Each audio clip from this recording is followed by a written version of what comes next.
Sa pagpapatuloy ng ating balitaan, balikan naman natin si Julius Disamburon na nasa Mines Elementary School. Hinggil pa din sa pagbubukas ng klase doon. Julius! Maraming salamat at magandang umaga muli sa iyo, Audrey. Nandito tayo ngayon sa Mines Elementary School sa Basra, Quezon City at makikita mo ngayon na magsisimula na nga itong flag raising ceremony na dito nga sa eskwelahan na ito, kung saan nga makikita mo lahat noong ating mga mag-aaral mula kinder hanggang grade 6 ay naandito na para mag-assembly. Ayon nga sa mga guro na nandito, halos nasa 2,000 itong mga mag-aaral na papasok ngayon dito sa Mines Elementary School.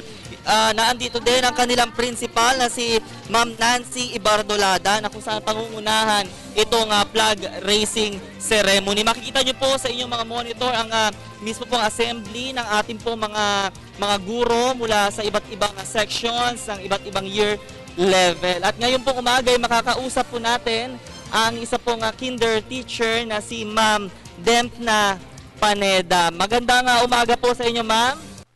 Magandang umaga din po sa iyo, sir. Opo. Ma'am, nabanggit ko po kanina sa atin po, bago po kayong teacher po dito ng kinder po. Opo, pero kinder din po ako sa La Union po, sa probinsya namin. Sa La Union po kayo galing. So, kumpara po dun sa mga tinuturuan nyo po na nasa probinsya, kamusta naman po ito? Maikumpara po mas marami talaga mga bata dito kumpara doon. Kunti lang yung 100, doon 20 lang yung 100 ko na kinder. Dito, umabot siya ng 105. Mga 105. So, tutuusin po, ma'am, ano po yung inaasahan po ninyo sa mga hahawakan po niyo? Siyempre, mga kinder po, yung mga chikiting, siyempre. Ang ginagawa ko po, dinidivide ko sila ng 3 session para mahawakan ko sila sa 7 to 10, and 10 to 1, 1 to 4. So, 3 session. O pare, nung sa La Union po, 3 session din po ba yung hahawakan? Hindi, isa lang kasi 20 lang yung estudyante ko doon.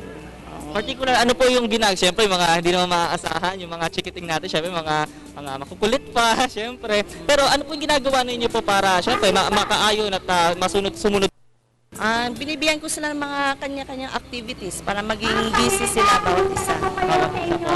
Okay po, maraming salamat po, ma'am. At yan na nga, narinig nyo nga dito mga kabalitaan ng mag-a-assembly na at magsisimula na nga anytime itong ating flag raising ceremony na kung saan nga ipangungunahan ng ng mga guro na naandito sa Mines Elementary School sa Basra, sa Quezon City at ng kanilang punong guro na si Ma'am Nancy Ibardolada. Kanina nga, Audrey, nung pagpasok ng mga bata at mga estudyante na naandito, yung dumaan sila sa hallway, ay kita ko yung ibang mga grade 1 at grade 2 natin na suot-suot yung kanilang nameplate. Aba, syempre, traditional yan. Pagdaanan din natin ang pagiging estudyante. Ang kanilang nameplate, abay, suot-suot na nila. At yung ibang mga bata, abay, suot-suot na kanila itong mga colorful bags na kung saan nga ilaman-laman itong kanilang mga notebook. Inaasahan nga na hanggang mamaya ay magpapatuloy itong, pagtapos nga nitong flag raising ceremony, ay tutuloy na sila sa kanilang mga klase. Yan muna ang pinakahuling mga sitwasyon mula pa rin dito sa Mines Elementary School sa Quezon City. Para sa Telebisyon ng Bayan, ako po si Julius Disamburon. Okay, mukhang okay naman yung sitwasyon dyan sa may Mines Elementary School. Sana ganyan din ang sitwasyon sa karamihan sa mga eskwelahan natin sa ating bansa. Maraming salamat, Julius Disamburon.